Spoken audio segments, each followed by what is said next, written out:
Hello. In this video, we will talk about how to make R&D decisions in CapSim 2.0. This is very similar to your legacy system of CapSim simulation Capstone 1.0. However, this is much more convenient because the information is presented right here. You don't have to calculate anything. So you don't have to follow the drift rates and so forth to actually calculate the product. So able, which is your traditional, so it's always that particular sequence unless you actually create a new product.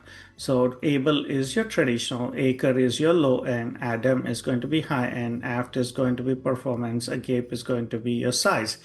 If you're Team Baldwin, then everything starts with here for you here, like Baker and other stuff. If you're Team Chester, then it's going to be everything starting with C.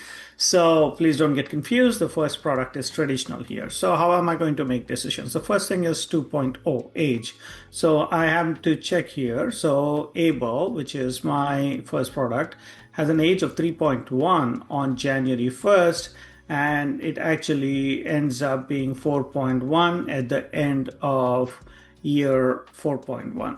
So now, as I told you, as you change the ideal position, performance, and size, this number fluctuates and changes. So what do I need to do here? Okay, next is price. I cannot change the price here. That means customer is price sensitive. So that means I have to keep my costs low. Please remember that. Customer is price sensitive, I have to keep my cost low. Okay, so the other thing is next is 5.7 14.3. That is what my customer wants, and I will be lagging behind if I don't change it. So what do? I change it to 5.7 here.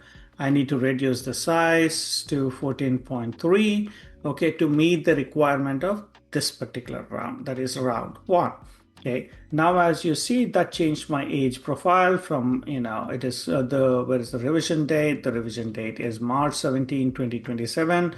On the date of the revision, that is March 17th, my age drops to 1.7 and slowly ages to 2.4. So that means from March to, December 31st, what's happening? The age is progressing from 1.7 to 2.4, which means it's 0.3 years away from the ideal position, okay, and slowly progress towards 0.4 above the average or the desired age of 2.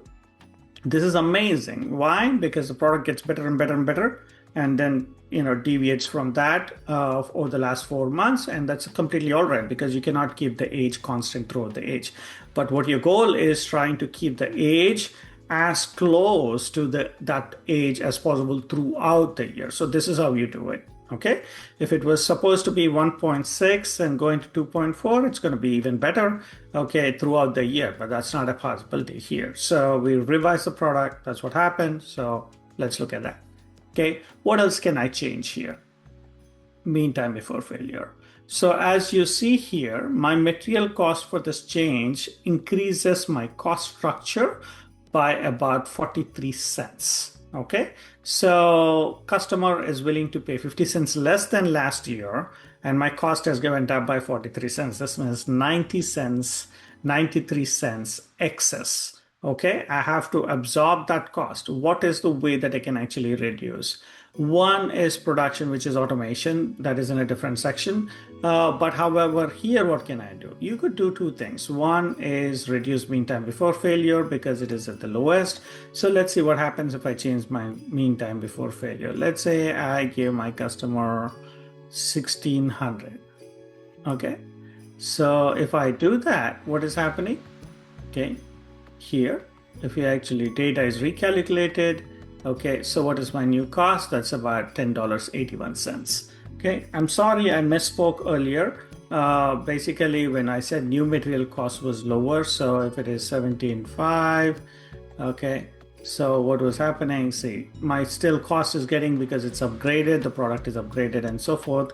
Okay, but if I want to lower, I'm changing of 43 cents, right? The customer is willing to pay 50 cents less. So I improved my cost structure by 43 cents. So is there anywhere else I can actually save? I can actually navigate this here. by lowering it to 1600. I'm not giving them absolutely lowest. I'm falling, trying to still keep for somewhere in the middle. So what's happening? Okay, I've created more efficiencies now.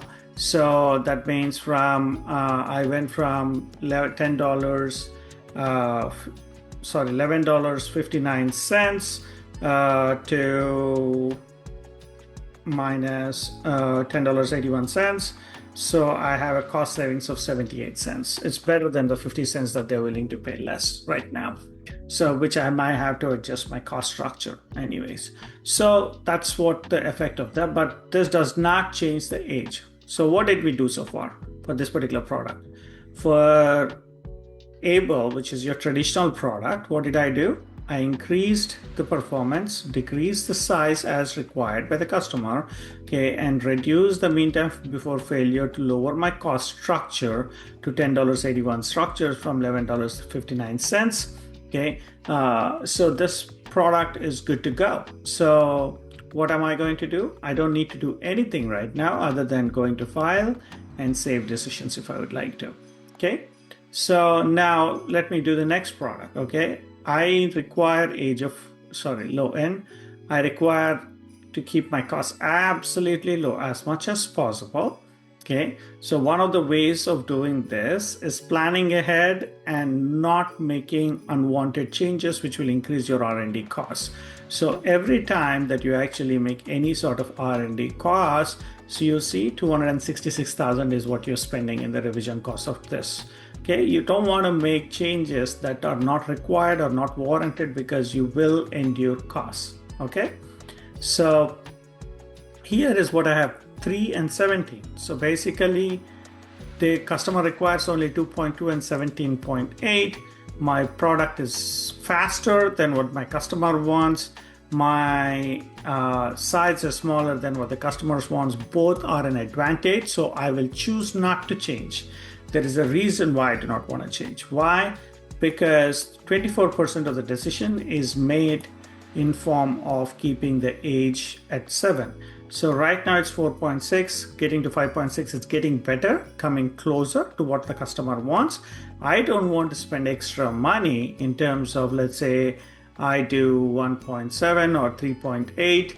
As you see what happened, it increased my R&D cost structure. I don't want to do that. Okay, I don't want to add costs, especially because the customer is price sensitive. And at the same time, what's happening? As you see, the product age drops. I don't want it to drop. I want it to get to as close to 7 as possible. So I'm not going to make any unnecessary changes. Next, my mean time before failure is basically, $12,000 to 17,000. I have it at 14,000. Do I need to make the changes? It's up to you.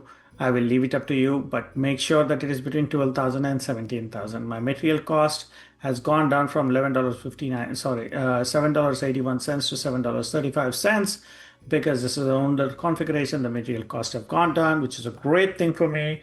I'll be saving more money here. Okay, so that's that. Okay, now let's look at the high end. Okay, customer wants 9.8 and 10.2. Okay, let me go to this. Okay, 9.8 is what the customer wants. Let's change this to 9.8. And what else do they want? 10.2. Let me change this to 10.2 because that's the most important thing for them, right? So now mean time before failure, 23,000, okay, 20 to 25,000. It's relatively important for them, not highest importance, but there is some importance. The price is absolutely least important. So I'm not going to choose to make any mean time before failure changes.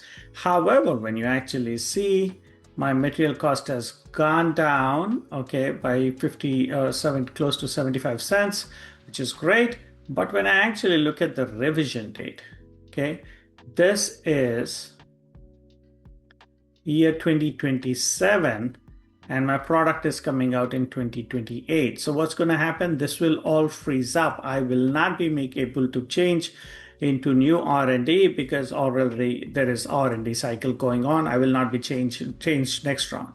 So that is going to be a pretty big handicap. So what do I want? I want to make sure that my revision date is within the same year of the round. So I want to make sure that my product is coming in 2027, not 2028, because I don't want to miss a chance of, adjusting my product again. So, and until your new product arrives, you are still going to be producing and selling old configurations. So 8 and 12. If somebody is able to produce even 8.2 and 11.8, their product will sell better than yours. So you don't want to be in that situation for a year and a half. So what do? I scale this back, okay?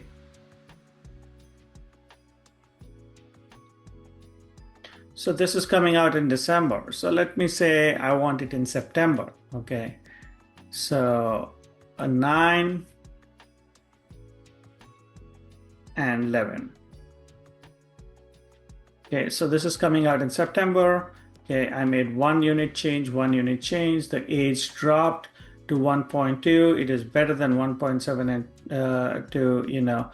going to 2.7. It's better than that. It's getting closer. So when you actually look at the material cost, okay, so it's slightly higher than where we were because it's more advanced materials and so forth. So that's about the change here. Now, when it comes to aft, okay, which is your performance product, most important is mean time before failure. That means the cost of the materials is going to be pretty high. As you see, 1157, 1577, but the customer is willing to pay here, okay, 2950 to 3950, but in performance, they're unwilling to pay. This is $5 less than what other people were willing to pay. So you got to make some conscious choices. Just because the customer is asking for 22,000 to 27,000, we don't give them the highest mean time before failure. Next, 10.4 and 15.3. Okay, so 10.4, let's assume that I'm able to give them 10.4, and what they want is 15.3. Okay, data recalculated. Okay, so what is it going to cost me? So it's going to cost me, $15.54. It's about 33 cents better than where it was. Okay, so meantime before, can I do something? And this product is coming out in July 2027, which is the same year. So if somebody has 25,000 and you have 24,000, they probably will be selling more than what you are actually selling. So we'll come back to this later. Okay, and then now a gap, which is your size product. Now let's look at this performance and size, the most important one, and they have 4. Okay, 4.7 and 9.6. Okay, so this is already coming out in November. Okay, and anything else, mean time before failure is between 16,000 and 21,000. It's relatively important. It's right in the middle, so I'll leave it there. So November is pretty late. So I want to bring it a little bit earlier. So what can I do? I can actually lower the improvements to 4.6 and here 9.7. Okay, so it's coming out in October. So let's assume. Okay, so it's coming out in September. Great. And that's about it. So the material cost is 13.28. Okay, 13.28. I mean, so that's still 40 cents cheaper than 46 cents cheaper than where it was, which is a great thing. So what can I do? What do I need to do? After this, I need to save my decisions. So here are your R&D decisions. We'll talk about developing new products later on in a different video. Thank you for watching. What I will do is next set of decisions are going to be marketing decisions that I will be making in the next video. Please watch it. Make sure that you get your decisions right. This is, again, I'm making these as sample decisions for only round 1. So this is how you think and this is how you make decisions. Okay, this is less sophisticated than how it is supposed to be, but this is an introductory video, so bear with me. Thank you.